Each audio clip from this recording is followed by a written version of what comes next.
제가 군대 생활을 장교 생활을 했는데요.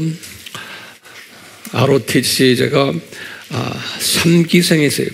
뭐 여자들은 잘 모르지만 우리 교회 안에 제 ROTC 후배들도 몇 사람이 있어요.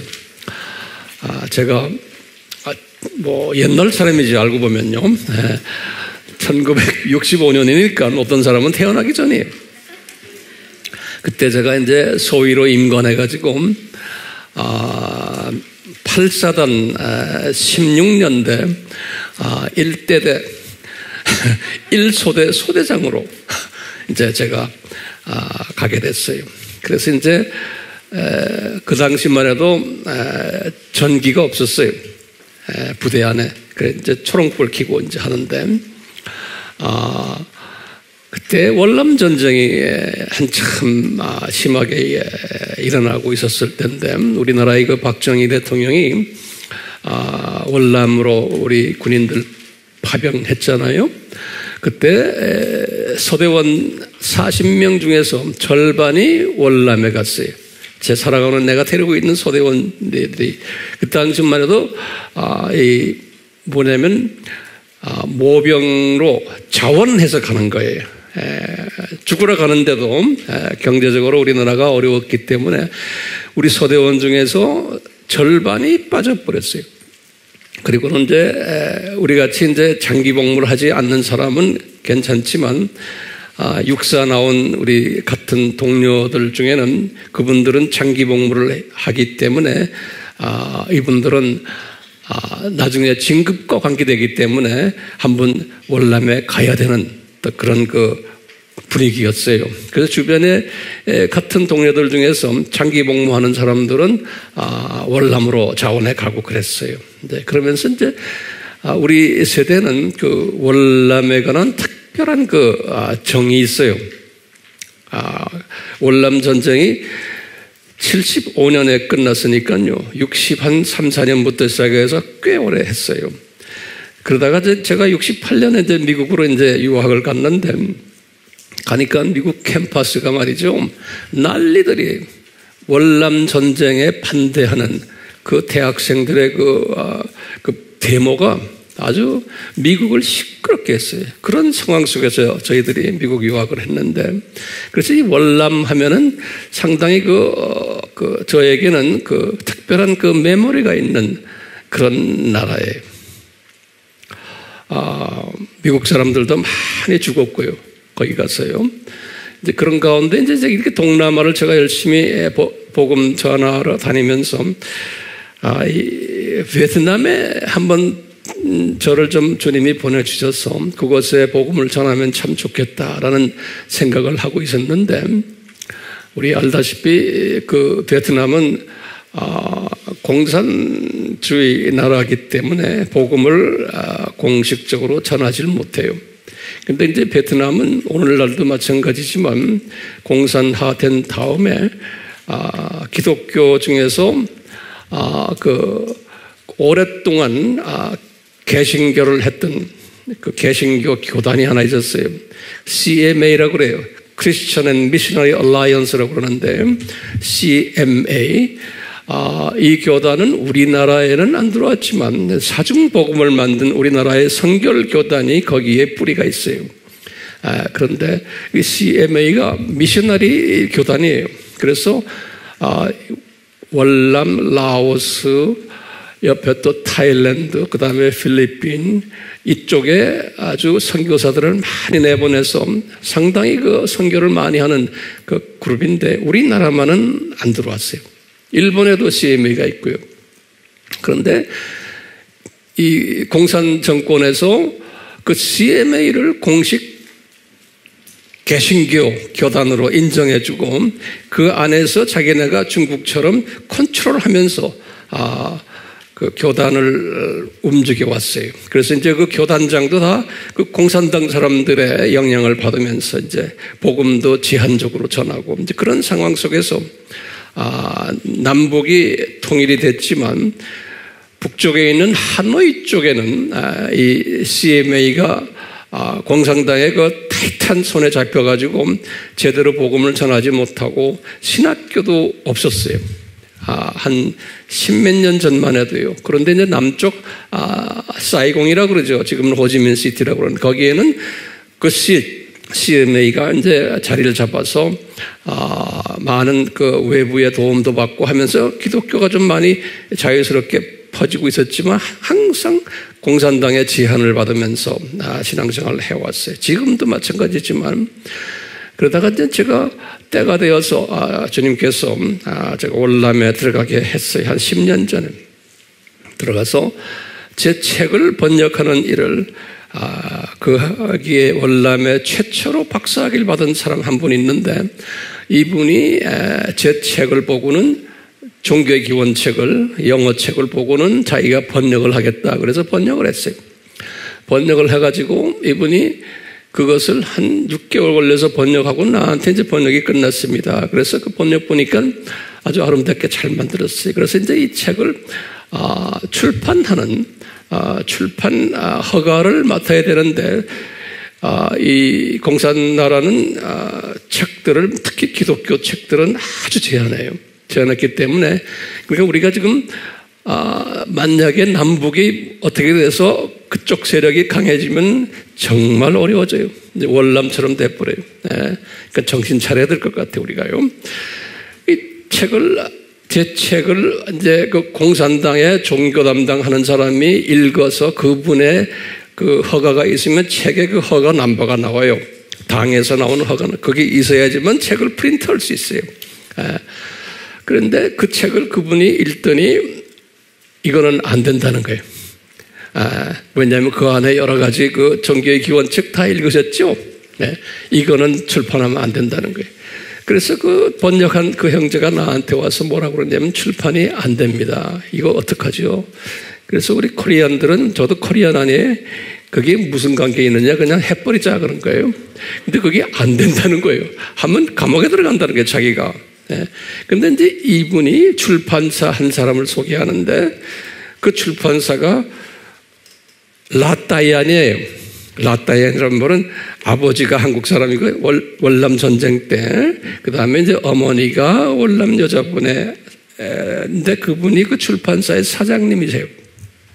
나이가 60년대에 태어났으니까 생각해 보세요. 몇 살인가 그 당시에 나이가 한 40 훨씬 넘은 분인데 부인은 월남 여자고 이분이 이제 저하고 만났어요. 만나더니 하는 소리가 한국말을 떠듬떠듬해요. 그냥 그 사람 이름이 나요 목사님 나 이름이 김순남이에요. 그래요. 근데 한국 이름을 가지고 있어요. 김순남이. 지금도 내가 기억하는데 아주 사람이 괜찮은 사람이에요. 근데 무섭게 생겼어요. 월남 사람과 한국 사람과 섞였으니까 무섭게 생겼어요. 그리고 아주 뭐 대단한 사람이에요. 근데 이분이 자기 간증을 하는 거예요. 뭐라고 그러냐면 우리 아버지가 월남 전쟁 때 우리 엄마하고 결혼해가지고 자기를 낳았는데 우리 아버지가 이제 철수하면서 출국하고는 소식이 없었다는 거예요. 그래서 꽤 고생을 했대요. 자기 어머니와 자기가. 왜냐하면 한국 피를 자기가 가지고 있기 때문에 한국이 전쟁에 들어가서 이제 싸움을 했잖아요. 그러니까 원수 나라에. 그러니까 이 라따이안들이 고생을 엄청나게 한 거예요. 이제 차별받고 이러면서 자라다가 1990년 가까이 됐을 때 갑자기 자기 아버지가 나타났대요. 자기네 고생하는데. 근데 그 아버지가 알고 보니까 LA에 사는 미국 교포가 된 거예요. 그 아버지가요. 그리고 나중에 보니까 나한테 핸드폰으로 자기 아버지의 그 모든 사진이랑 아버지가 본 모든 걸 쫙 보는데 LA에서도 유직급으로 돈을 잘 벌고 이런 사람이에요. 유직급이에요. 그래서 그분에 대한 사진도 나오고 그분에 대한 그 LA 신문의 기사들도 나 이런 걸 다 갖고 있어요. 그래서 이제 나한테 보여주면서 뭐라고 그러냐면 아버지가 자기한테 와가지고 돈을 그 당시에 미화로 20만 불을 줬대요. 그 대단한 아버지죠. 그래서 자기 어머니와 자기가 그냥 아주 그냥 그 큰 돈이었죠. 그 당시에 20만 불이면 우리의 2억인데 그래서 그걸 가지고 뭐 장사 좀 하다가 쫄딱 다 망했대요. 그 얼마나 또 나쁜 놈들이 덤벼들겠어요. 저 사람이 돈 저렇게 있다 그러니까. 그래가지고 아버지한테 미안해가지고 아빠 나 이렇게 됐습니다. 그러니까 아버지가 다시 와가지고 또 20만 불 줬대요. 참 훌륭한 아버지죠. 그래가지고 그 20만 불 가지고 자기가 프린트 회사를 지금 하는데 지금 이만큼 됐다는 거예요. 그러니까 이제 아주 제법 큰 프린트 회사가 됐어요. 사이공에서. 그런데 주님께서 이제 아버지가 이 아들에게 복음을 집어넣어 준 거예요. 이 아버지가. 그래가지고 크리스찬이 된 거예요. 그리고는 크리스찬 마누라를 월남 여자를 또 만난 거예요. 그래서 주님께서 이 아들을 통해 가지고 이 월남의 기독교 바이블들, 미국 사람들이 이제 바이블을 이제 프린트하려면 이 형제한테 맡기고 기독교에 관계되는 모든 서류, 서적들을 이 형제한테 주는 거예요. 예, 국제사회에서. 그래서 이 형제가 이제 자리 잡혔어요. 그런데 내 책은 안 된다는 거예요. 이상하죠? 그러니까 주님께서 내 책이 안 된다는 건 내 책이 좋은 책이라는 소리예요. 예? 그래서 이 순남이가 나한테 그러는 거예요. 목사님, 내가요, 이거 허가를 받지 못했지만 내가 할게요. 그러는 거예요. 아, 무서운 친구죠? 그래가지고 했어요. 그래가지고 처음에 5,000권을 만들어가지고 전국에 뿌렸어요. 그 뿌리는 것도 다 각 교회 지하교회 그 지도자들이 우리하고 연락 와가지고요. 이게 말로 표현하면 기적 같은 이야기예요. 그래가지고 더 필요합니다. 그래서 5,000권을 또 만들어가지고 또 뿌렸어요. 전국에요. 이 공산나라에. 그래가지고 또 하자 그래서 세 번째 하는데 이 형제가 공안한테 잡혔어요. 예, 공안한테. 공안이란 거 알죠? 거기도 공산당 경찰이 잡혔어요. 그래가지고 감옥에 들어갔어요. 나 때문에. 그래서 감옥에 들어가서 제가 그 소리를 듣고 월남에 들어가가지고 들어가니까 나왔어요. 그래서 내가 너 겁도 없다 그랬더니 또 하겠대 자기가. 그놈의 새끼들 자기가 혼내줬대 소리 지르고. 그래가지고 또 했어요. 예. 이런 히스토리가 있는 우리 AMI 북들이 그래요. 그런 조직 안에 여러분들이 지금 이렇게 앉아 있어요. 예. 이 형제 보면 내가 정말 가슴이 아프고 그래요. 그런데 요 근래 와서 또 만들었어요. 했는데 항상 제 생각에는 월남은 저 북쪽 호지민, 거기가 우리 같으면 평양이에요. 거기가 신학교도 이제 하나 생겼는데 거기 CMA에서 운영하는 신학교인데 공산당에 잡혀있는 신학교예요. 그 신학교의 총장을 제가 한 5년 전에 누가 소개로 만났어요. 처음엔 안 만나려고 그래요. 근데 만나서 같이 이야기하고 식사하다가 보니까 아주 가까워졌어요. 그래서 이 사람이 나한테 하는 소리가 주님이 다 하셨죠. 우리 신학교에 와서 강의 좀 해달라는 거예요. 그래서 제가 지난 5년 동안 나의 기도 제목이 그대로 이루어진 거예요. 그 신학교에 가서 제가 강의를 하기 시작했어요. 그러니까 외부 사람이 절대 못하는데, 그러니까 이렇게 되면 황 목사님 대단하시네요. 정말 대단해요. 나도 보면 대단해. 예. 그래서 그 신학교에서 강의한 내용들인데요. 그러면 한 150명이 모였는데 이분들이 주로 비엔남 목사들은 많지 않아요. 이 월남은 이 북쪽 지방에 소위 말하면 미전도 족속들이 굉장히 많아요. 이 북쪽에. 그래서 이 분들이 이 북쪽에 있는 미전도 족속들 거기에 안에서 사역을 하는 사역자들을 150명을 모아놨어요. 예. 그래가지고 제가 날 보고 책임지고 가르쳐달라는 거예요. 그래서 진짜 책임지고 열심히 가르쳤어요. 예. 그때 제 뒤에서 선교를 도와주는 현지 우리 한국 선교사님이 이제 정영모 선교사를 보고요. 젊은 분이세요. 젊은 분인데 아이가 넷이에요. 예. 그런데 그 아이들 키우는데도 힘들잖아요. 그런데도 참 사역을 열심히 잘해요. 정영모 선교사님. 사진 보겠지만 이분이 뒤에서 다 우리 뒷바라지를 하면서 나의 그 오른손 같이 하면서 쭉 일해왔어요. 그래서 이제 이분들 사진들 잠깐 몇 장을 보겠어요. 보실래요? 무료예요, 무료. 보세요. 이것이 무슨 사진인가 하면요.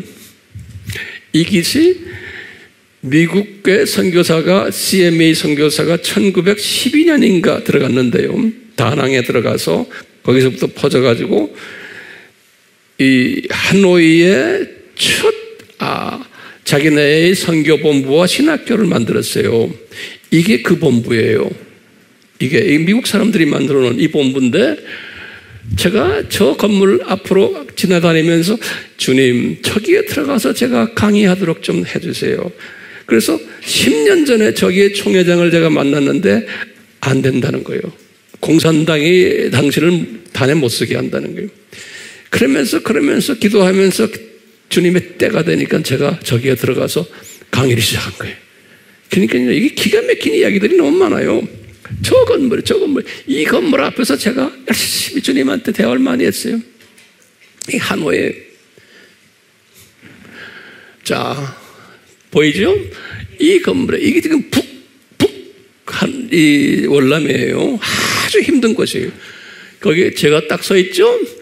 그 옆에 내 이쪽에 내가 서 있는 내 왼쪽이죠. 거기 정영모 선교사님이. 아주 젊은, 정말 신실한 전도사, 선교사님이시고, 그 내 오른쪽으로 그게 총회장이에요. 예. 거기 총회장은 대단히 높은 분이, 정치권에서 다 이제 임명하는 사람들이. 그 옆에 이 총회장 밑에 일하는 간부들이. 그러니까 이분들은 무서운 사람들이에요. 그리고 정말 주님이 뒤에서 붙잡고 있지 않으면 안 되는 사람들이. 우리 평양의 기독교인들과 또 달라요. 거기 이 사람들은 완전히 복음주의 사람들이. 그 끝에 저기 보면 여자 한 분 있죠. 항상 여자들이 대단해. 이 여자는 이 하노이 쪽에서 영향 있는 텔레비전 그 호스트예요. 그래서 이 월남에서는 저 여자가 월남 사람들이 다 알아요. 그 TV에 나오는 스타인데 저 여자가요, 주님이요. 저 여자가 우리 정영모 선교사님이 이 그룹들한테 내 책을 줬는데요. 저 여자가 저 책을 읽고는 홀딱 그냥 그 감동을 받아가지고요. 나를 기다리는 거예요. 그래서 제가 와서 보니까 저 여자가요. 내 책을 그냥 전국에 뿌리는 거예요. 그러니까 여자 한 사람이 키 조금만 여자죠. 근데 보통 여자가 아니에요. 근데 저 여자가 전국 사람들이 아는 여자니까 영향력이 대단한 거예요. 주님이 그렇게 하세요. 이건 내가 계획한 거 아무것도 없어요. 네. 그 다음 사진 보시면 여기 이제 한 번씩 세미나 끝나면은 이제 증서를 주거든요. 이분들이 꼭 필요한 거예요. 소수민족들은 특히 이걸 가지고 자기 있는 데 가서 벽에 붙여놓고 그래요. 증서에. 예. 여기 이제 우리 주로 소수민족들이 이런 사람들을 만나려도 저도 못 만나요. 전 그 북쪽에 있는 거기에 그 산 속에 있는 저 사람들이 이렇게 하나 모으는 것도 우리는 할 수가 불가능해요. 그런데 이 총회장 한 사람의 지시에 쫙 모이는 거예요. 그러니까 저분들이 올 때 우리가 이분들이 가난하니까 우리가 버스비도 줘야 되고 뭐도 줘야 되고 다 뒤에서 우리가 서포트 해줘야 돼요. 서포트 해줘야 돼요. 자, 이쁘죠? 예. 이 공부하는 모습들이. 이게 지금 이게 아까 건물의 안에 있는 신학교 안에의 클래스룸이. 보세요. 저기 도표들 눈에 보이세요? 네. 이게 우리 그 SD 카드 뭐 그런 거 있죠? 다 이제 그런 것들이. 그렇게 해서 이 월남을 여러분들은 모르지만 우리 책들과 그다음에 우리 모든 이 티칭하는 것들이 전국을 날아다니고 있어요. 네, 할렐루야죠.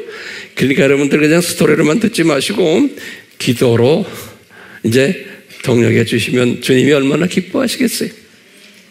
아멘. 네. 우리가 지금 섬기는 나라가 꽤 많죠. 앞으로도 계속 많을 거예요. 보세요 이제. 이제 시작이. 근데 감사한 것은요, 제가 여러분들에게 가르치는 모든 이 내용들이 저분들한테 간다는 거예요. 그러니까 이게 기가 막히잖아요. 예. 근데 저분들이 언어는 다르지만 영적 언어가 같기 때문에 착착 알아듣고는 열심히 배우고 있는 거예요. 기가 막힌 주님의 은혜죠. 예. 자, 오늘은 계속해서 또 주님이 주시는 말씀을 나누려고 그래요. 오늘은 우리가 그 유명한 예루살렘아 이제 이 이야기인데요. 이 속에 깔려 있는 주님의 엄청난 또 비밀의 말씀들이 있어요. 이것을 오늘 우리가 하나하나 같이 공부하려고 그래요. 우리 지난번까지 예수님께서는 7 화 있을진저 말씀하셨잖아요. 7 화 있을진저의 말씀을 딱 하시고는 그 다음에 이어서 그냥 하시는 말씀이 오늘 요 37절의 말씀이 이어서 하시는 말씀이 그 이어서 하시는 말씀을 제가 여기다 적어봤어요. 예수님이 하시는 말씀 맞아요. 한 절에 한 절. 뭐라 그러냐면 예루살렘아. 그러니까 이제 영어 성경이나 원어를 보면 오 제루살렘 그랬어요. 그러니까 그냥 예루살렘아가 아니고 오 제루살렘 그랬어요. 같으면 예수님의 감정이 들어있어요. 7 화이슬진저를 쫙 설명한 다음에 그 다음에 이제 제자들 보는 데서 오 제루살렘 그러는 거예요. 그러니까 그것도 한 번이 아니고 2번 오 제루살렘 오 제루살렘 이런 감정 표현을 하시는 거예요. 그러니까 하시는 말씀이 너희들 선지자들을 죽이고 자 그럴 때 여기서 지금 우리가 알 때 오 제루살렘 하면 그 제루살렘이 누굴까요? 한번 저한테 답을 해주세요. 예루살렘은 뭡니까? 예? 유대인들 엘리트 그룹들을 지칭하는 거예요. 다시 말하면 외식하는 서기관들과 바리새인들이요. 그 엘리트 그룹들이요 하는 소리나 똑같아요. 그렇죠? 제루살렘, 오 예루살렘, 오 외식하는 서기관들과 바리새인들이요 그러는 거예요. 너희들 그런 소리.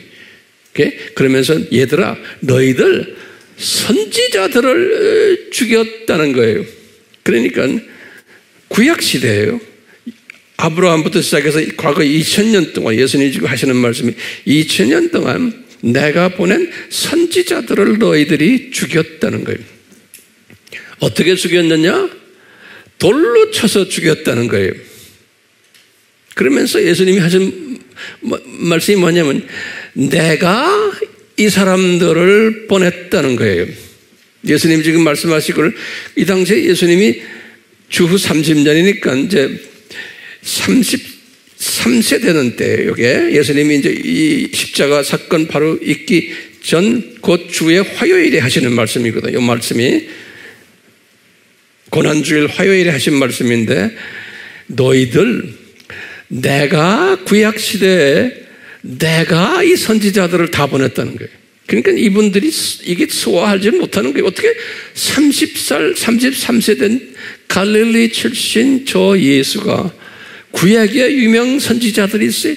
그 선지자들을 다 내가 보냈다 그러시는 거예요. 예수님이. 그러니까 이분들에겐 도저히 이해를 못하고 소화 못하는 말씀을 하시는 거예요. 근데 이 속에는 기가 막힌 주님의 뜻이 숨겨져 있는 거예요. 우리는 그냥 쉽게 읽어봤지만요. 보세요.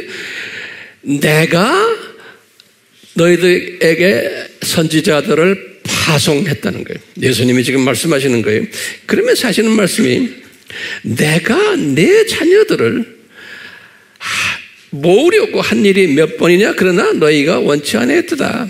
여기 지금 보면 여기 이제 암탉이란 말 다 있는데 그걸 내가 여기다 뽑아놨어요. 예수님께서 암탉이 자기 병아리들을 이렇게 모아서 품속에 집어넣기 위해서 모으려고 해도 니네들이 이 암탉의 이 날개 속에 들어오지를 않았다는 거예요. 그러면 제가 질문해 볼게요. 암탉이 누구요? 예수님이죠? 그건 노트에도 꼭 적어주세요. 암탉이 예수님이세요. 왜 예수님이 암탉이라고 그랬나요? 병아리들은 누구예요? 그러면 유대인들이죠. 그러니까 이 병아리들은 암탉이 품어가지고 암탉이 새끼를 낳는 거죠. 그러니까 이 유대인들을 창조하신 분이, 만드신 분이 누구라는 거예요?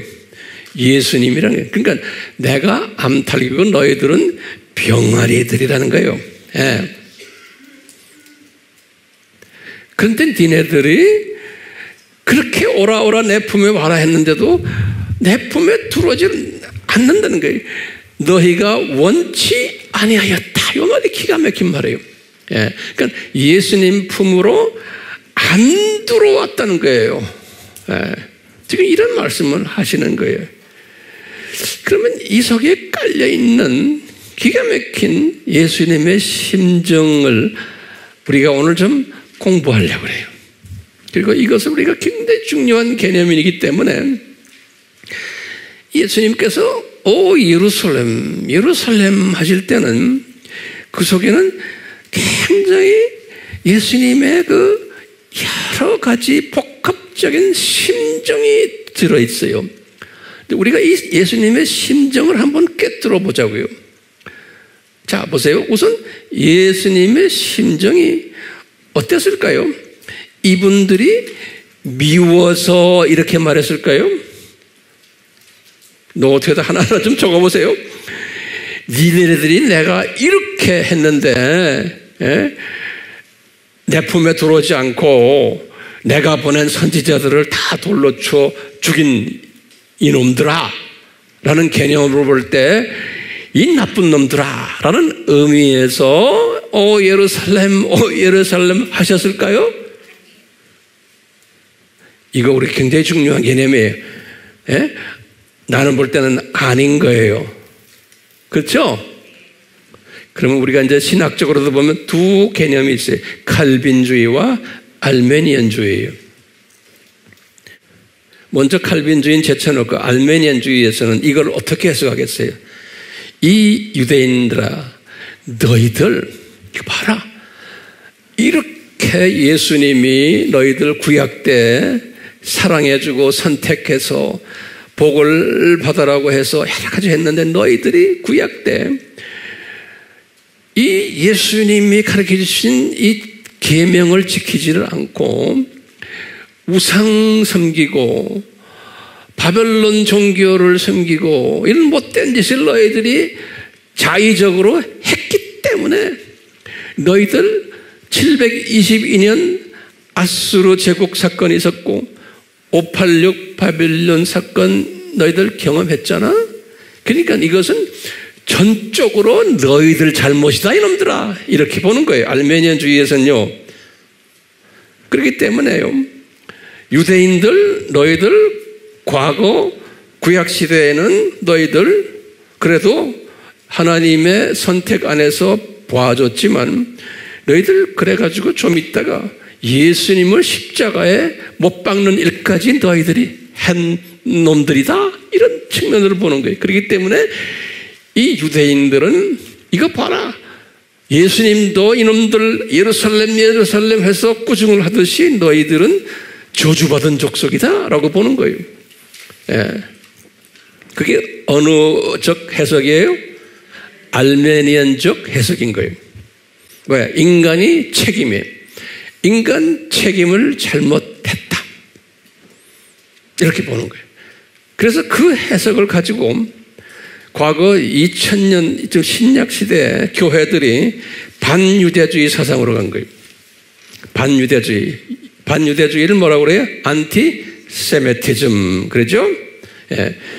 안티세미티즘으로 간 거예요. 교회들이 다 이스라엘 사람들을 싫어 크리스천들이 그때부터 해서 로마 카톨릭, 나중에 개신교에 들어와서도 루터나 칼빈이나 주잉글리나 다 개신교의 유명 소위 목사들, 학자들 전부 유대인들을 나쁘게 생각한 거예요. 그래서 이 독일의 루터교가 독일 아닙니까? 루터교회, 이 소위 말하는 우리 나치의 누굽니까? 히틀러도 루터교 교단이 히틀러도 이런 개념이 있었기 때문에 유대인들을 다 저렇게 혼내고 뒤에서 로마 카톨릭이 다 도와줬어야 돼. 이게 뭔가 알메니안적인 사상을 가지고 유대인들이 이렇게 잘못했기 때문에 이놈들은 핍박을 받아야 된다라는 그 사상이 깔려 있는 거예요. 교회들이 그렇게 온 거예요. 그러다가 이제 지금부터 한 100년 전부터 아닙니다. 이 유대인들은 하나님이 선택한 특별한 사람들이고 하면서 유대인을 보는 시각을 또 좀 달리해서 우리가 그 사람들을 좀 사랑해주고 친하게 해주고 그분들에게 복음을 전하자 하고 하는 운동에 나온 게 소위 세대주의 사람들, 친유대주의가 나온 거예요. 그러면서 이 알메니안주의 사람들 중에서도 알메니안주의만 아니고 칼빈주의를 가진 사람들도 신기하게 다 반유대주의로 갔었어요. 그러니까 교회가 전체가 이 반유대주의로 갔던 것이 교회사 이야기예요. 예. 이제 그런 걸 우리가 배경을 놓고 오늘 예수님이 말씀하시는 예루살렘아 이러면서 예수님이 지금 마음이 울적한 마음일까요? 이거 말씀하실 때 지금 이 7 화이실진저 하시고는 지금 이것이 지금 우리가 어느 때를 지금 조명하고 있어요. 예수님의 재림 전 때의 이야기로 지금 짬뿌해서 우리가 계속 화이실진저도 그때를 우리 보잖아요. 요것도 똑같아. 화이실진저 이러면서요. 예수님 1세기 때의 예수님의 감정이나 지금 감정이나 똑같은데 이게 뭐냐면요. 저는 이렇게 보는 거예요. 이 예수님의 표현이 상당히 은유적이고 어떤 측면에서는 역설적인 표현이에요. 그러니까 이분들이 이렇게 눈이 감겨가지고 예수님을 보지도 못하고 예수님의 말에 순종도 안 하고 지금 이런 것 쭉 하면서 예수님께서 그러면서 니네들이 내가 이렇게 사랑해서 너희들을 암탈기 병아리를 이렇게 안아주려고 아무리 해도 너희들이 원치 않는다는 거예요. 예수님 이런 말씀하실 때는요, 여기에 지금 깔려 있는 게 우리가 예정적 측면에서는 어떻게 우리가 해석해야 돼요? 예정적 측면에서는 이 사람들이 어떻게 해요? 창세전부터 그 예수님을 모르게 만들어놨구나 라고까지 우리는 알고 있는데요. 요 예수님은 이미 그렇게 디자인하신 거예요. 예수님이 이렇게 디자인을 하시고는 역설적으로 은유적으로 예수님이 말씀하시는 거예요. 예수님은 알죠. 이놈들이라고 죄송합니다. 이분들이 저렇게 예수님을 영접을 안 하는 거예요. 그 모습은 안 하게끔 되어 있어요? 안 되어 있어요? 예정적인 측면에서는 안 하게끔 되어 있기 때문에 이렇게 안 하는 걸 우리가 보는 거예요. 그러니까 완전히 정반대 개념이에요. 알메니안주의에서는 안 했기 때문에 너희들 이렇게 혼쭐이 났잖아. 근데 예수님께서는 지금 뭐냐면 이제 안 하도록 되어 있는 것을 우리에게 지금 보여주고 그분들이 실제로 안 한 거예요. 예수님이 디자인하신 대로 안 하니까 예수님이 오 예루살렘 할 때는 예수님의 속마음은 뭐였다고 보는 거예요? 아주 흐뭇한 마음을 그 속에 갖고 있는 거예요. 이 친구들이 내가 디자인한 대로 지금 움직이는구나. 그러니까 이게 은유적으로 역설적인 개념이 그 속에 또 숨겨져 있는 게, 제 말하는 거 소화하세요? 예? 그렇기 때문에 우리 생각이요, 대부분의 사람들은, 우리 인간들은 뭐냐면 그저 내 인간 자유의지, 내가 책임이 있어서 이 세상이 강하기 때문에 이런 걸 딱 보면 이 사람들이 잘못했기 때문에 저렇게 오 예루살렘 하신다고 보는 사람들이 대부분이에요. 예, 기독교인이지만 괜찮아요. 그렇게 보는 사람들은 나중에 제가 이야기하겠지만 사물을 볼 때나 이 성서를 봐도 고작해야 이 병아리 시각으로 세상을 보는 사람들이, 예, 고작해야 병아리에서 한 단계 올라가면 무슨 시각이에요? 참새 시각으로 세상을 보는 사람들이에요. 그런데 이 큰 그림을 보는 사람은 이것이 창세전에 디자인이 됐구나라고 보는 사람은, 숫자는 많지 않아요. 그런 사람들이 같은 하나님의 자녀지만 이런 사람들은 이 사건들을 어떻게 봐요? 독수리 시각으로 보는 사람이에요. 큰 그림으로. 제가 지금 여러분들에게 이 큰 그림 속에서 예수님이 지금 오 예루살렘 하셨구나 라는 이야기를 지금 해드리려고 지금 그러는 거예요. 자, 그러면 여러분들이 저에게 물어볼 거예요. 황 목사님, 도대체 왜 그렇게 생각하십니까? 네, 제가 지금 이런 설명을 할 때 이 설명을 들으면서도 도저히 자기 의지로 이것을 소화 못하는 사람이 있어요. 근데 제가 볼 때는 대부분의 기독교인들은 소화 못해요. 그런데 그 속에 은혜가 있는 사람들은 이것을 소화하게 되어 있어요. 근데 우리 지금 우리 AMI 식구들, 또 우리 AMI를 통해서 구독을 하면서 열심히 매주마다 이 영상으로 공부하는 사람들은, 그 사람들은 어떤 사람이겠어요?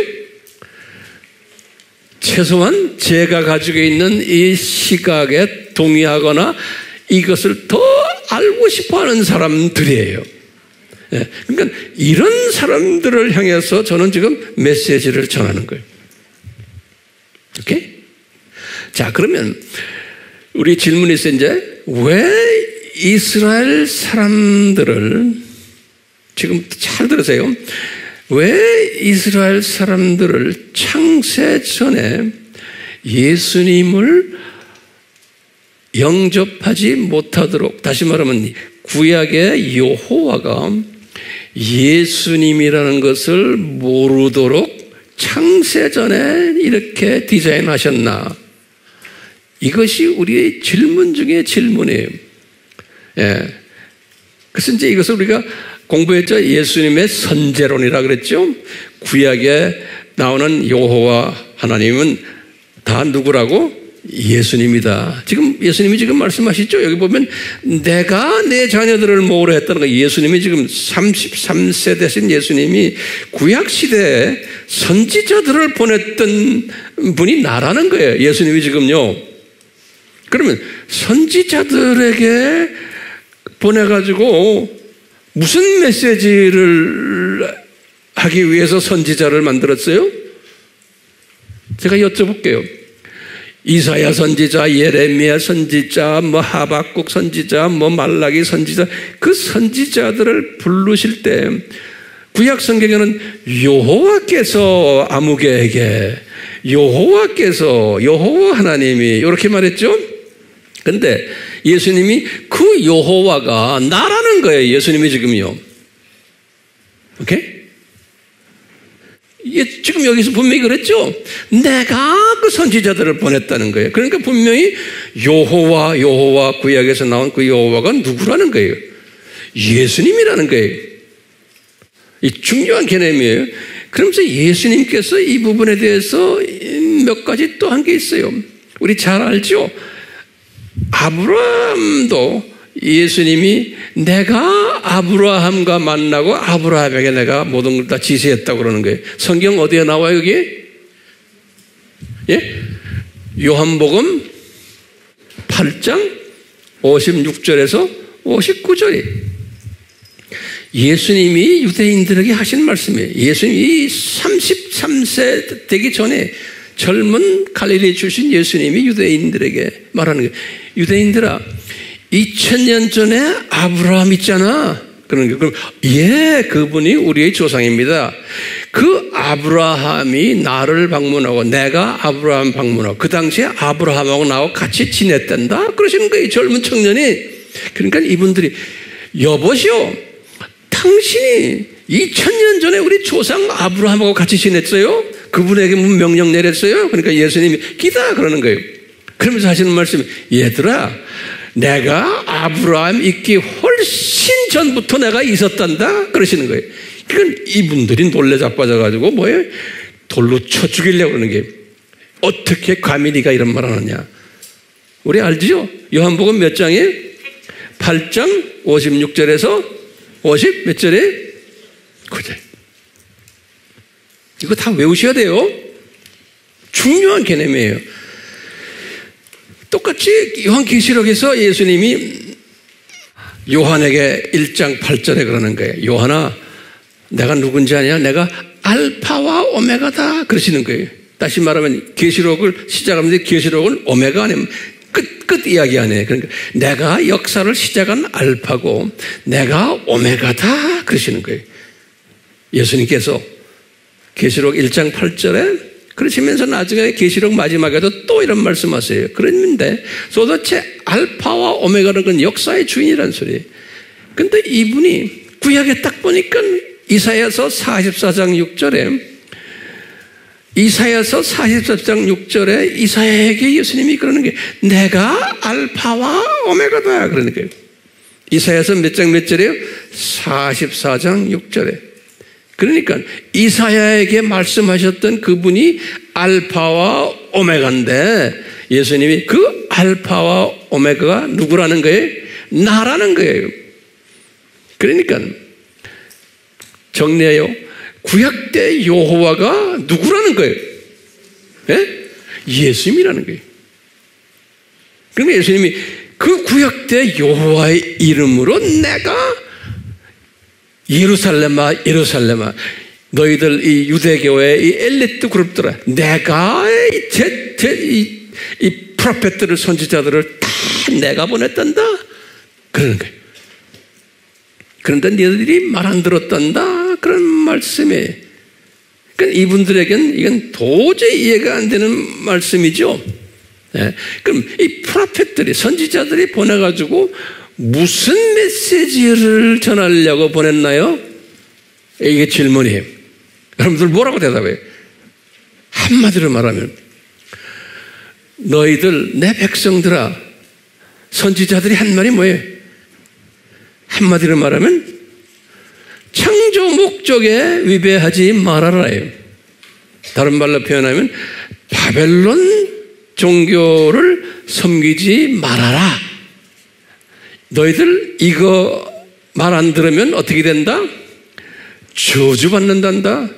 그래서 이방인들에게 매도 맞고 이방인들에게 나중에 나라도 빼앗기고 이런 거 다 하겠단다.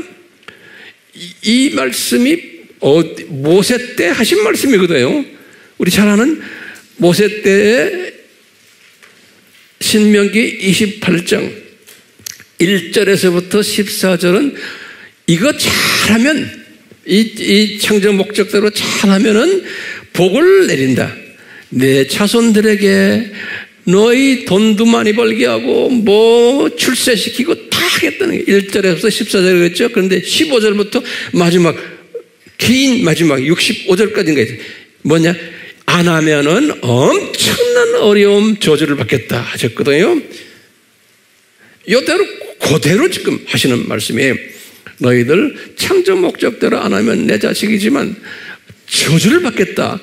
근데 이분들이 실제로 안 하거든요. 구약 시대에 안 하니까 누구를 보냈어요? 선지자들을. 누가 보냈어요? 예수님이 보내신 거예요. 그러니까 모세에게도 예수님이 말씀하신 거예요. 어떻게 알아요? 모세에게도 예수님이 말씀하셨다고 히브리서 11장 24절 26절에 보면 그랬어요. 예수님이 내가 모세에게 다 말했다는 거예요. 그러니까 내가 지금 말하는 그 초점이 뭐냐면 구약의 여호와가 누구라는 거예요? 예수님이라는 거예요.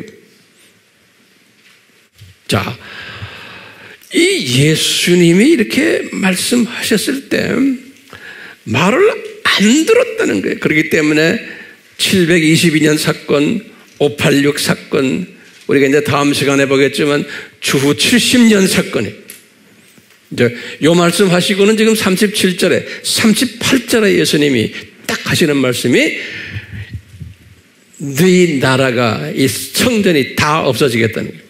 거기에 38절에 다음 시간에 제가 이제 그걸 자세하게 또 제가 설명해 드리려고 그래요. 자, 이런 가운데 보세요. 이런 가운데 그러면 여러분들이 저에게 질문을 던질 수 있어요. 목사님, 그렇다면 이 유대인들이 눈이 감기는 것이 그러면 이게 하나님의 디자인이네요. 유대인들이 눈이 감긴다는 소리가 뭐냐면 이 유대인들이 구약에서 나타난 여호와가 예수님이라는 것을 모르도록 눈이 감긴 거예요. 오케이? 이것이 누구의 디자인이에요? 예수님의 디자인이군요. 그러면 제가 뭐라고 대답할까요? 예, 맞습니다. 예수님의 디자인입니다. 그러면 또 여러분들이 나에게 질문을 던져요. 내가 이렇게 질문을 던지니까 여러분들도 나중에 가르칠 때 꼭 질문 던지시면 하셔야 돼요. 일방적으로 막 말하면 안 돼요. 선생님은 꼭 질문 던져주고 거기에 대한 답을 주는 게 선생님이에요. 네. 주님께서 이 유대인들의 눈이 감기는 그것을 바울이 뭐라고 표현했냐면 창세전부터 눈이 감기는 것을 바울이 그리스도의 신비다 이렇게 말했어요. The mystery of Christ 그랬어요. 에베소서 3장 4절, 에베소서 1장에 그 이야기 있고 2장 3절, 3장이 전부 그 이야기들이에요. 에베소서 바울이 깨달은 거예요. 그래서 The mystery of Christ 그러는 거예요. 네. 그러시면서요, 이 mystery of Christ, 창세전에 유대인들이 눈이 감겨서 예수님을 보지 못하게 될 거라는 거예요. 이것을 우리가 이런 식으로 배웠어요.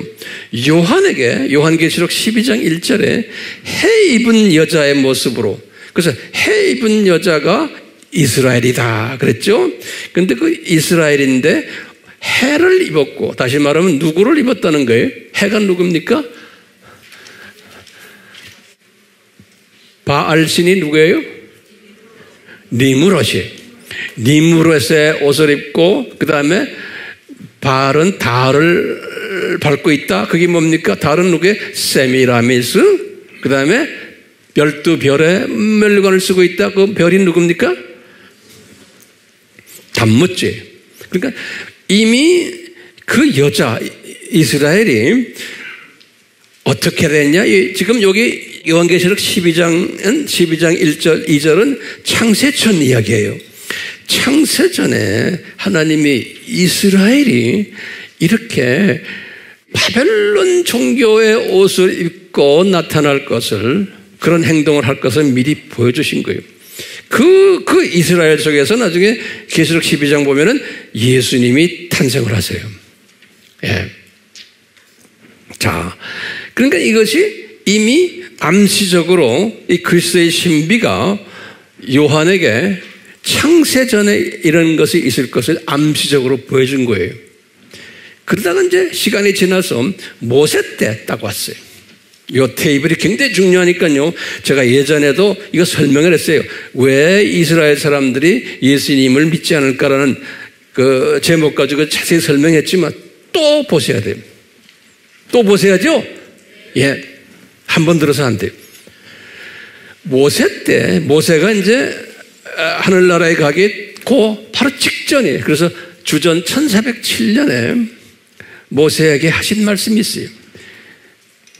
신명기 32장 15절에서 21절에 모세에게 하신 말씀이, 모세야, 네 백성이 이제 눈이 감겨서 나를 보지를 못할 거다 그랬어요. 여호와께서 하시는, 여호와가 모세에게 하시는 말씀이 나를 보지 못해서 눈이 감기고 이방 사람들이 나를 보게 될 거다 라는 말씀을 한 거예요.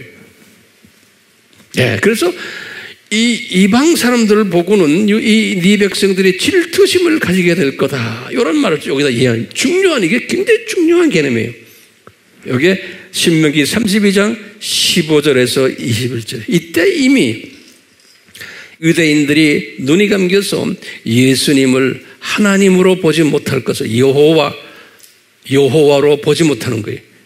유대인들이 영적으로 눈이 감겨서 구약에 나오는 하나님을 성부 하나님 한 분으로만 보는 거예요. 그러니까 구약에 나오는 모든 하나님이 여호와 이래 전부 다 성부 하나님으로 보는 거예요. 근데 기독교인들 중에서도 그렇게 보는 사람이 굉장히 많아요. 왜 그럴까요? 주님이 그렇게 만들어놨어요. 오늘 보세요.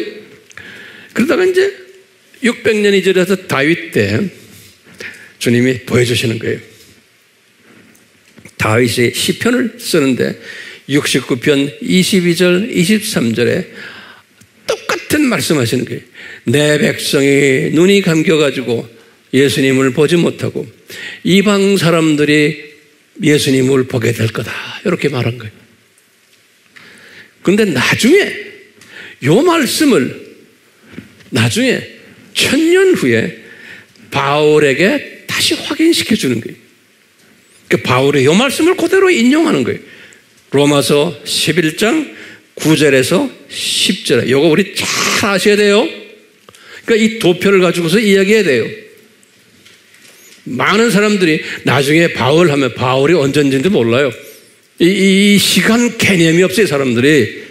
그냥 단에 서서 목사님이 말로만 해가지고는 안 돼요. 이건 도표로서 쫙 해서 이 시간 개념을 가지고 있어야 돼요. 그리고는 300년 있다가 호세아에게 또 반복적으로 말해주는 게 호세아서 2장 23절에 이 호세아에게 말씀하셨던 것을 나중에 바울에게 또 확인시켜주는 거예요. 바울아, 이런 사건이 있다는 것을 호세아에게도 내가 말했잖아. 그러면서 로마서 9장 25절 26절에 또 말씀하죠. 그러니까 바울은 학자이기 때문에 호세아에게도 말씀하셨네요. 지금 다윗에게도 말씀하셨네요. 그러니까 또 호세아에게도 말씀하셨네요. 자꾸 이제 이것을 확인하는 거예요. 그러다가 바울에게 로마서 11장 8절에 이사야에게도 말씀하셨다. 똑같은 내용을. 그래서 이사야에서 6장 9절에서부터 10절의 내용을 인용을 또 하는 거예요. 그러니까 몇 번을 확인한 거예요. 창세전에 있었던 이것을 암시적으로 말했던 것을 모세 때 와서 이야기하시고 다윗에게 이야기하시고 호세아, 이사야에게 이야기하시는 거예요. 그리고 예수님이 딱 나오셨어요. 이게 지금 이분들에게 말한 분이 누구예요? 예수님이죠? 제 말 따라오세요? 이분들에게 여기서부터 지금 이 창세전부터 사건을 예수님이 사람으로 내려오셔가지고 말씀하시는 거예요.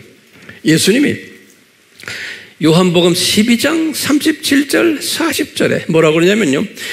이사야에게 하신 말씀 있죠? 이사야에게. 이사야에서 6장 9절에서 10절, 요 말씀을 그대로 인용하시는 거예요. 얘들아, 제자들을 교육시키는 거예요. 너희들 나중에 이제 나가다 보면 이스라엘 사람들은 눈이 감겨가지고 날 영접 안 한다. 이방인들이 주로 영접할 거다. 이거 봐라. 내가 이미 다 이사야에게 말했단다. 그거를 요한복음 12장 37절에서 40절에다가 예수님이 직접 말씀하신 거예요. 그리고는 예수님께서 비유를 떠드세요. 이제 비유가 여기 누가복음에도 있지만 마태복음에도 있어요. 비유가 뭐냐면요. 성대한 만찬을 초대하는데 만찬을 베풀어 놓고 보면은 유대인들이 만찬에 오라 하는데 안 오는 거예요. 그래서 길거리에 가가지고 아무나 그냥 막 잡사람들 불러와라. 그 잡사람들이 와가지고 만찬에 앉아있는 거예요. 그게 뭐냐면 이방인들에게.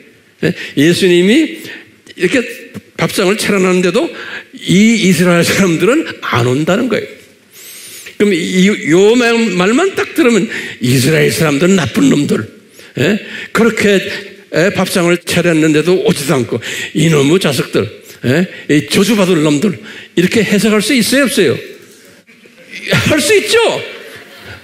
그런데 독수리 시각을 가졌다는 건 이걸 다 보면은 아하 알 수 있는 거예요. 제가 지금 무슨 시각으로 이야기해요? 우리가 지금 이 사건을 병아리 시각으로도 보고, 또 그 다음에 참새 시각으로도 보고, 그 다음에 똑소리 시각으로도 보고, 성경을 여러분들이 들고 다니는 성경을 보는 학자들마다 시각이 어디에 있냐에 따라서 해석이 달라지는 거예요. 우리 AMI 공부는 무슨 시각을 지금 제가 여러분들에게 계속 말해요? 독수리. 독수리 시각을 이야기하려면 요 참새 시각도 알아야 되고, 그 다음에 무슨 시각이? 병아리 시각도 알아야 되는 거예요. 자, 그래가지고 다시 제가 정리했어요. 바울이 이 독수리 시각을 가지지를 못했어요. 그 유명한 바울도. 오케이? 이게 굉장히 중요한 개념이니까 잘 보세요, 이제. 그래서 바울이 로마서를 썼을 때 이 사람이 개종을 언제 했어요? 35년에 개종했잖아요. 개종하고서는 57년이니까 22년 동안 예수님을 나름대로 열심히 섬겼어요. 그리고는 이때까지 이분이 책도 몇 권 썼어요. 49년에 뭐예요? 또 적으세요, 거기다. 이분이 49년에 갈라디아서를 썼어요. 51년에 데살로니가 전후서를 썼어요. 55년에 뭐 썼어요? 고린도 전후서를 썼어요. 그러니까 책도 많이 쓰고 22년 동안 선교도 많이 하고 1차, 2차, 3차 선교 여행까지 했던 아주 대단한 사람이에요. 대단한 사람인데 이스라엘을 보는 시각이 무슨 시각이었냐면은 고작해야 참새예요. 고작해야. 대부분에는 이분이 무슨 시각이었냐면 참새 밑에 뭐예요? 병아리 이스라엘을 보는 병아리 시각을 가졌어요. 이렇게 글도 많이 썼는데 어떻게 하느냐? 이 9절 3절을 보면 돼. 로마서 9장 3절에 보면 이분이 어떤 시각을 가졌나를 알 수 있어요. 이 로마서 22년을 이렇게 주님을 섬겼는데 책도 많이 쓰고 또 유명한 학자였는데 이 사람의 시각이 뭐냐면 이스라엘을 보는 시각이 9장 3절에 뭐라고 그랬어요? 내가요 예수님한테 덤벼드는 이야기들 왜 로마서 1장에서부터 8장까지 그 유명한 이 복음 스토리를 다 내가 알고 있는데 왜 이 아름다운 예수님의 복음 스토리를 내 백성은 모릅니까? 그러는 거예요. 그러면서 왜 내 백성은 눈이 감겨가지고 이 예수님의 아름다운 복음을 영접을 안 합니까? 왜 이렇게 완악합니까? 그러면서 이분이 뭐라고 그랬어요? 내 백성 좀 눈뜨게 안 해주시면 내 이름도 생명책에서 지워버리십시오. 이렇게 막 덤벼드는 이야기가 9장 3절 아닙니까? 그러니까 이분이 어떤 사상을 가진 거예요? 로마서 쓰기 전까지. 참새는 우리가 좀 봐준 거예요. 병아리 시각을 가졌던 거예요. 딴 거는 좀 제대로 했는데 이스라엘을 보는 시각에서는 병아리 시각을 가졌던 분이에요. 그러니까 그때 예수님이 쫙 이분에게 이제 가르쳐 주는 거예요. 예, 그릇이 준비됐거든요. 22년을 훈련받았으니까. 그래서 여러분들도 그동안에 이 병아리 참새 시각을 가졌던 분들 중에 인간 자유의지론 뭐 이런 거를 했던 사람들 우리 교회도 분명히 있을 거예요. 생각을 바꾸세요. 근데 안 바꿔도 괜찮아요. 근데 바꾸면은 도움이 돼요. 이 화면을 보는 사람들은 마찬가지예요. 안 바꿔도 괜찮아요. 다 구원받고 하나님 나라에 가세요. 네. 왜 도움이 되는지를 좀 이따 좀 설명해 드릴 거예요. 이 큰 그림을 보면요, 사람이 넓어져요. 모든 걸 내가 다 안아줄 수 있는 사람이 돼요. 하고. 그리고 사람이요, 평화스럽게 돼요. 이 내가 안에서 인간이 이걸 안 했기 때문에 이런 사람들은 항상 얼굴이 심각해요. 그러니까 예수님을 고수준으로 알기 때문에 그래요. 그러니까 내가 해야 돼. 인간이 해야 돼. 인간이 안 하면은 예수님이 혼내셔. 왜 이게 항상 내가 하려고 하는 거 이뻐요. 그런 마음 가지고. 그런데 그 마음을 가지고는 마음에 평화가 없어요. 왜? 크신 예수님을 모르는 거예요.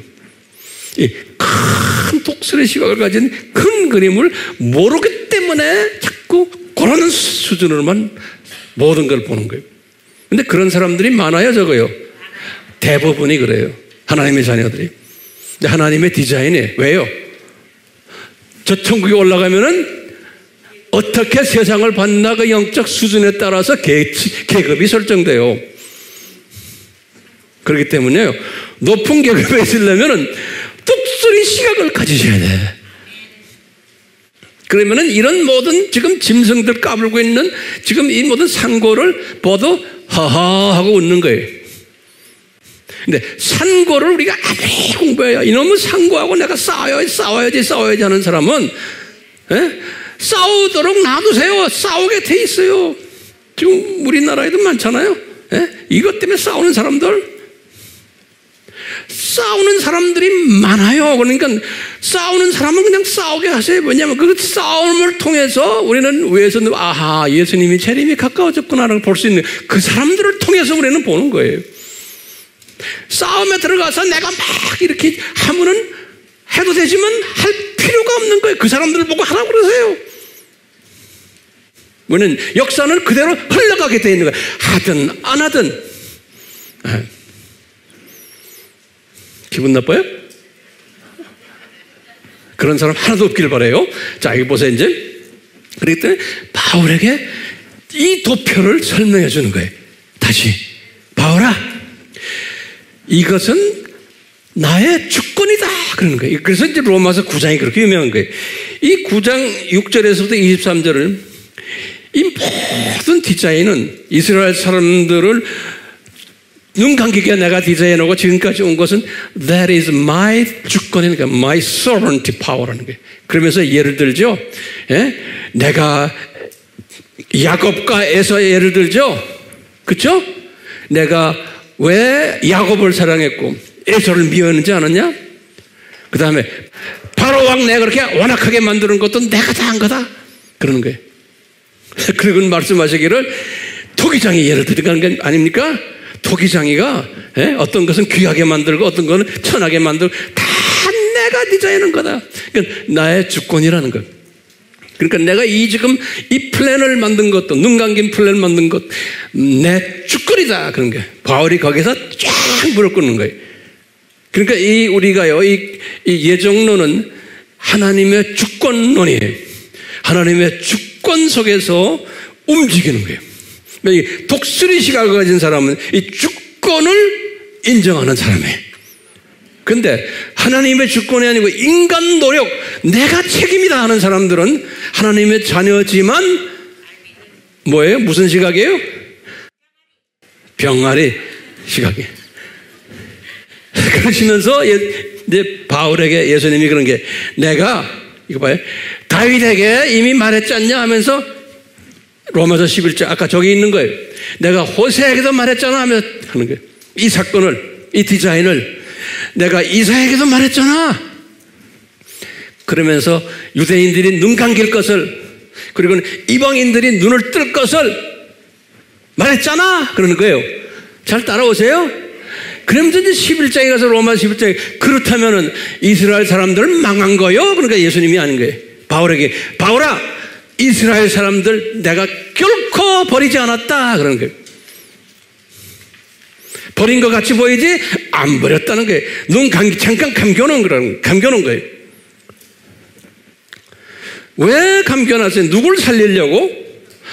이방인들을, 좀 있으면 내가 그거 설명할 텐데, 그러면서 이제 이스라엘 사람들 중에서 조금 남은 자들을 만들어가지고 그분들을 눈뜨게 만들어놨다, 그러는 거예요. 그래서 남은 자들 이야기. 그러면서 엘리야 때를 봐라. 엘리야 때도 그렇게 사람이 많았는데 이스라엘 사람들이 소수만 눈이 뜨지 않았느냐? 7,000명? 그러듯이 소수를 내가 눈뜨게 남겨놨다는 거예요. 예?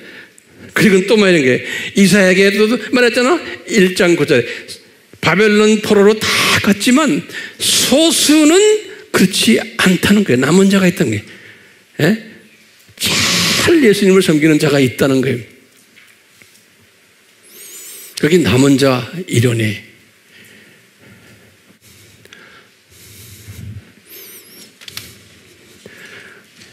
제가 이 말씀 여기에서 끝나면 안 돼. 이제 여기 진짜 중요한 말이 그 다음에 있어요. 우리 질문 좀 던져봅시다. 그러면요, 지금 여기서 왜 구약시대에, 지금 이 구약시대에, 요 구약시대예요. 요 구약시대에, 이 구약시대에 왜 선지자들이 피를 흘려야만 하는 거예요? 예. 구약시대에. 굉장히 중요하고 우리가 해결해야 될 질문이에요.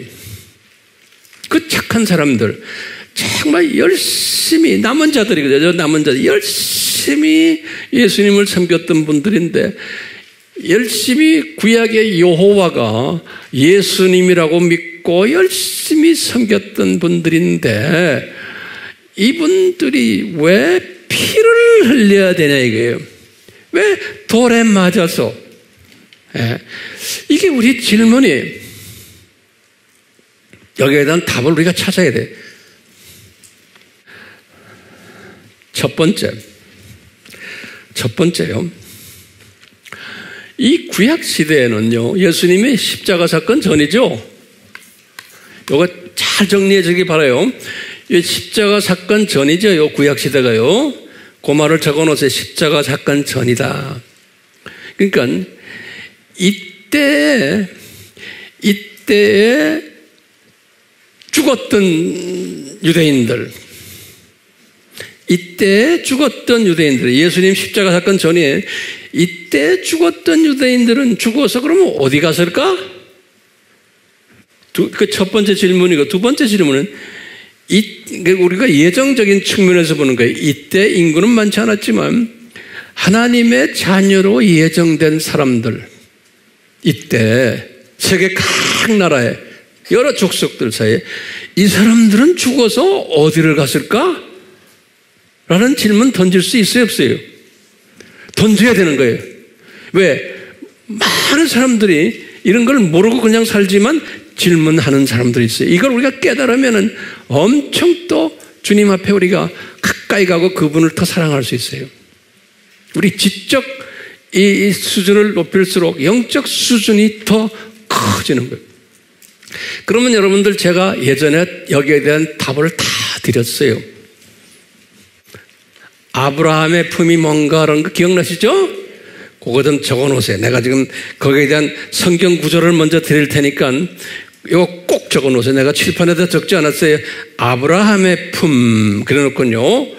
거기에 대한 성경 구절은 첫 번째, 누가복음 16장 24절이.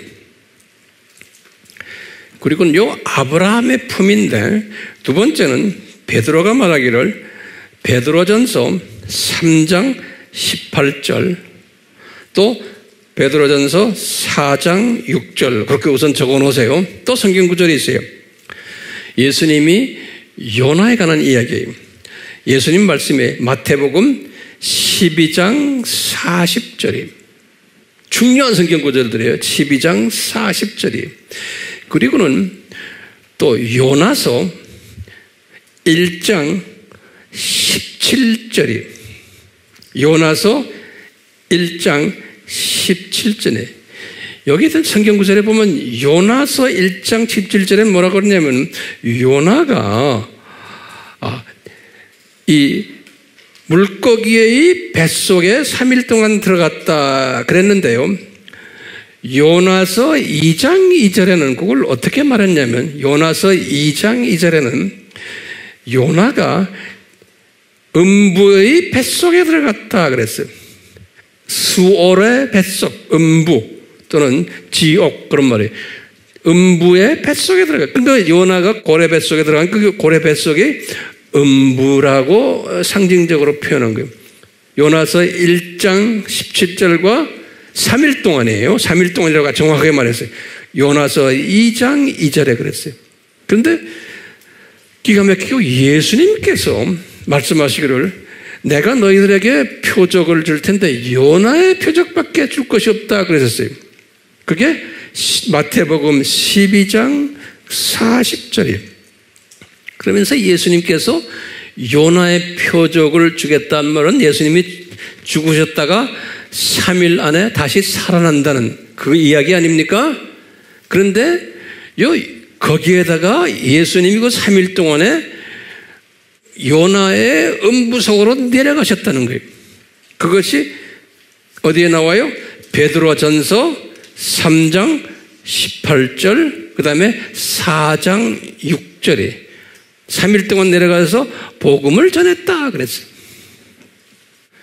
이것을 누가복음 16장 24절에서 아브라함의 품이다. 왜 아브라함의 품이냐? 아브라함의 자손들이 가는데 유대인과 이방인 하나님의 자녀들 그게 아브라함의 품에 가는 사람들이에요. 땅속에 내려가지면 음부가 우리가 더 좋은 음부다. 제가 옛날에 그런 표현했죠. 예. 그러면 이제 지금 여기까지 성경 구절 다 받으셨어요? 그걸 우리가 염두에 두시고는 이 칠판을 딱 보시면 요 기간 동안에 예수님의 십자가 사건 전이에요.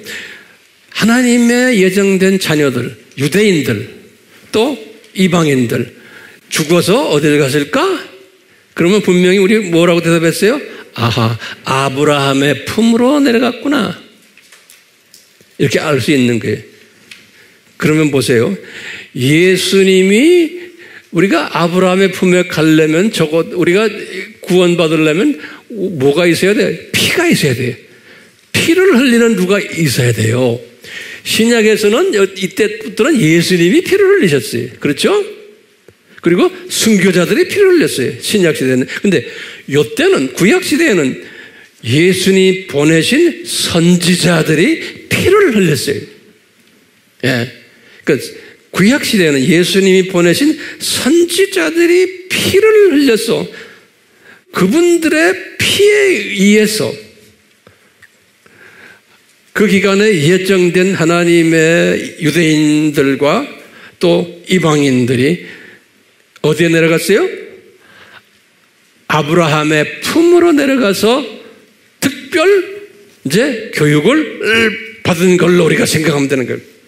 그러니까 제 생각에는 예수님의 보혈 구원론을 철저하게 공부했을 것 같아요. 그 밑에도 내려가세요.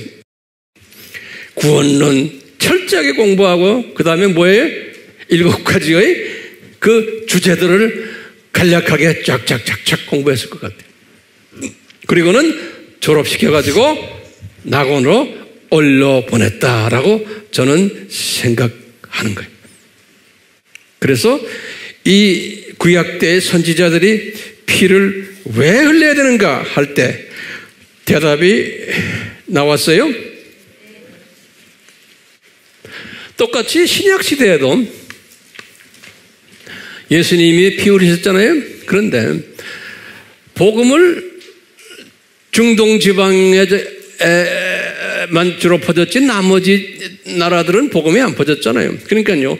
미전도 족속들이 우리나라도 포함해서 굉장히 많았던 거예요. 근데 그 안에서 똑같이 하나님이 예정된 사람들은 저 사람들의 피도 있지만 예수님의 피 때문에 자녀들 죽어서 아브라함의 품으로 갔다가 특수교육을 받고 올려보냈던 것 같아요. 오늘날도 마찬가지예요. 그럼 목사님 그러면 미전도 족속 복음화 필요 없네요. 실은 필요 없어요. 네. 필요 없지만 주님은 우리에게 지상 사명을 준 거예요. 필요 없지만 열심히 전하라. 그 전하는 모습을 보면서 우리 주님께서 기뻐하시는 거예요. 예. 그러니까 이제 알메니아주의자들은 뭐냐, 우리가 전하지 않으면은 예수님이 뭐 안 오신다라고 볼 수 있잖아요. 그러니까 우리가 전해야지만 안 된다. 그런데 우리가 논리적으로 지금 미전도 족속이 아직도 엄청나게 많아요.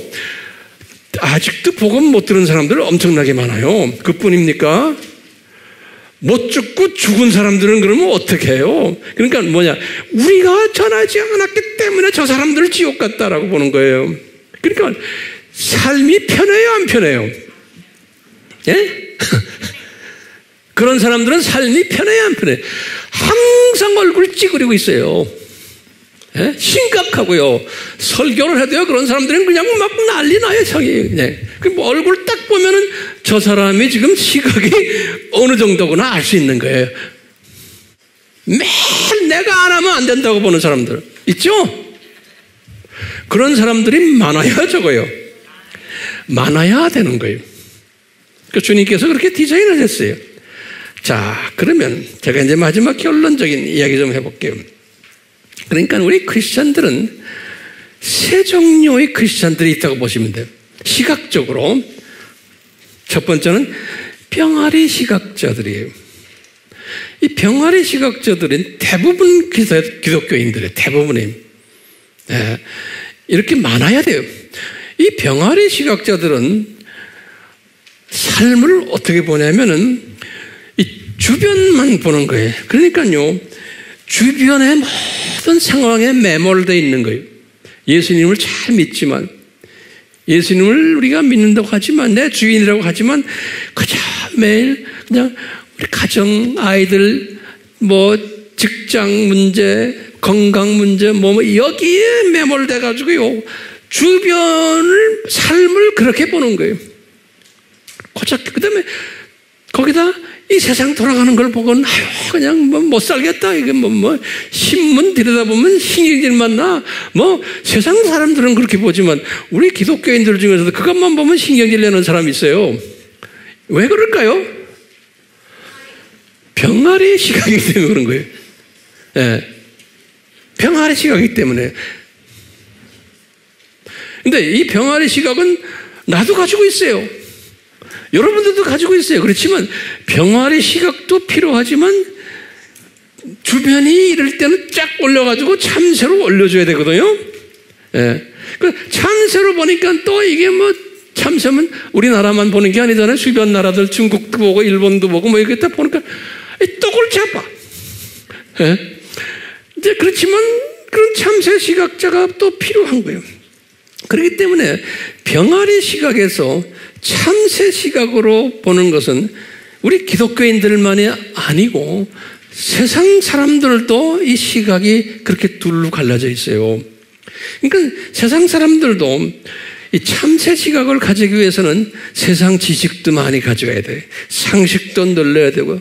그러니까 우리 텔레비전에 보면 시사 평론하고 하고 하는 사람들이 뭡니까? 우리한테 뭘 보여주는 거예요?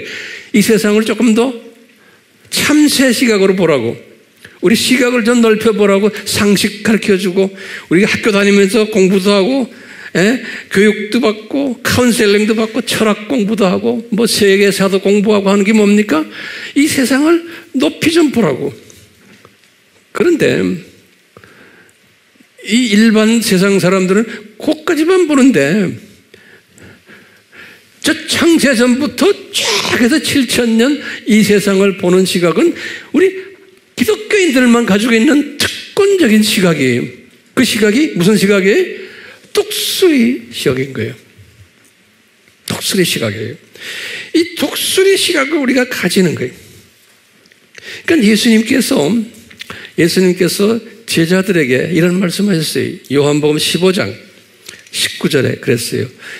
이분들도 12명 이분들도 병아리 시각자들이고 고작해야 참새 시각자들인 거예요. 그 당시에만 해도요.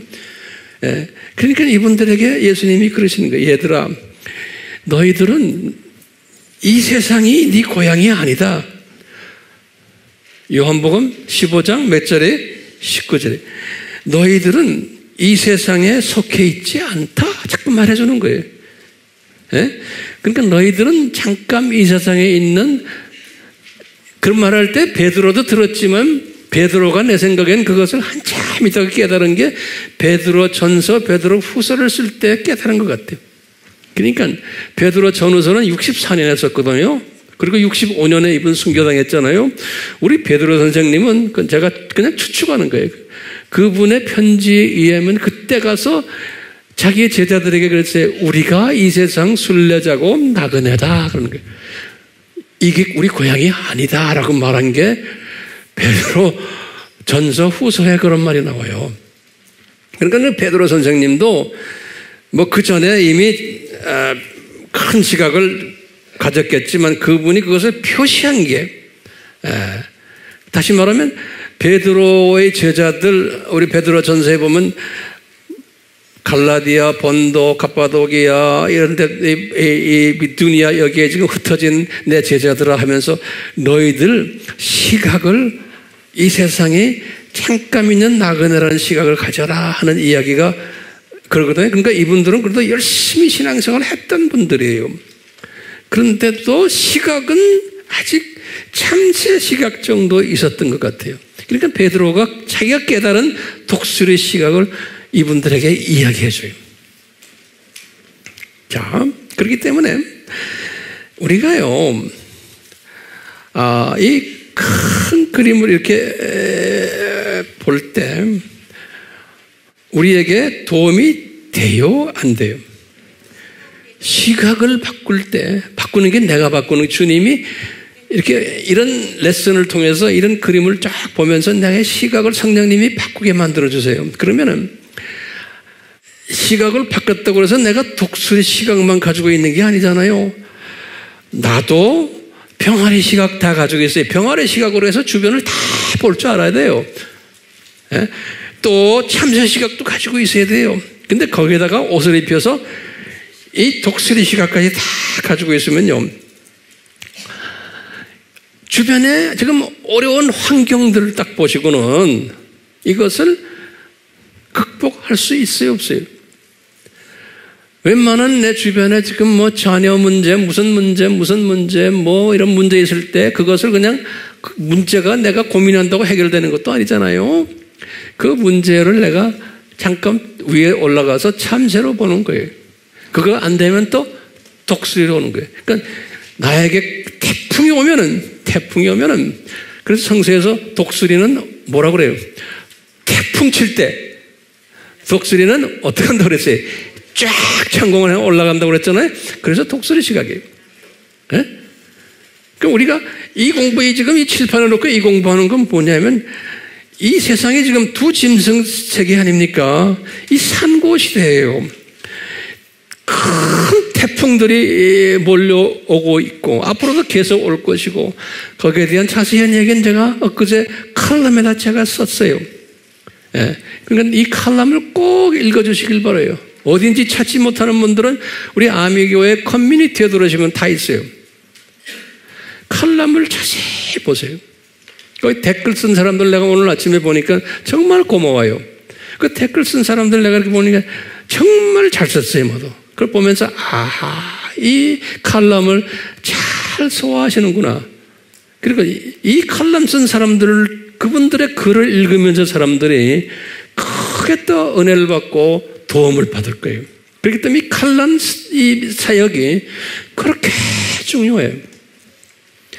내가 말한데 옷을 입혀가지고 자기가 성령님이 깨달은 것을 또 쫙 쓰게 하는, 그냥 목사님 감사합니다 이렇게 해도 되지만 자기가 깨달은 것을 성령님이 말씀하신 걸 쫙 쓰시는, 이게 다 사역하는 사람들. 수 없는 사람들이 그걸 보잖아요. 볼 때 내가 이 주님의 이 사역에 내가 동참한 걸로 생각하시면 되네요. 예. 그 칼럼 사역이 굉장히 중요해요. 성령님의 감동이 올 때 쫙 쓰시는 거예요. 너무나 고마워요. 너무나 고마워요.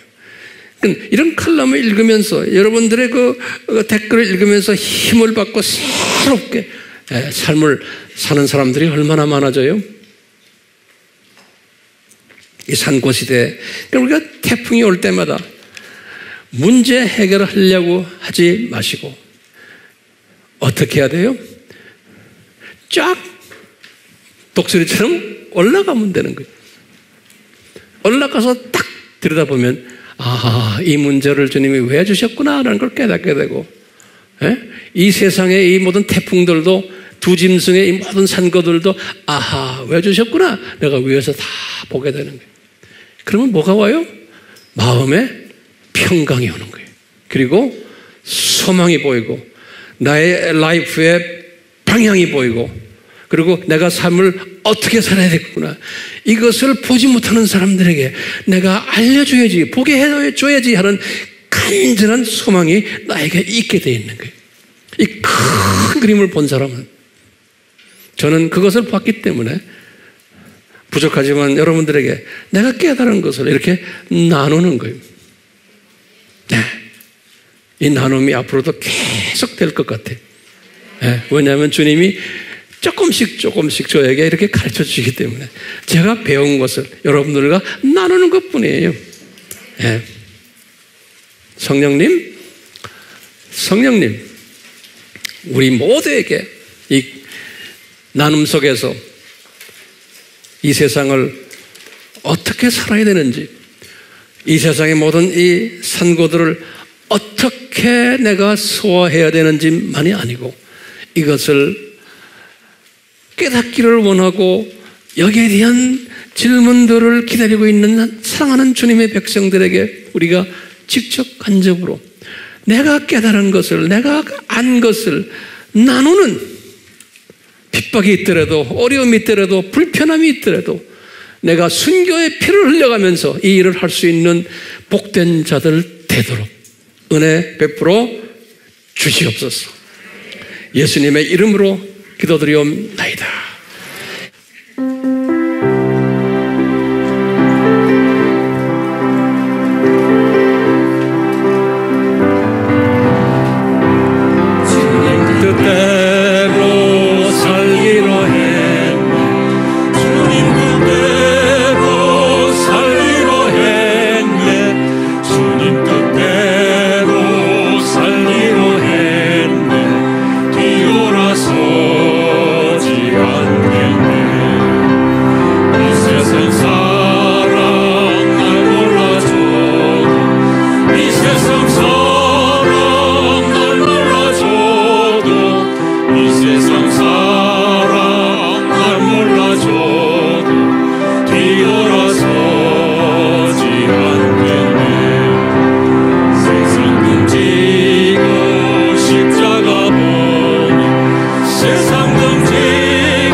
우리가 세상 등지고 십자가 보내 하면 상당히 막연한 표현이거든요.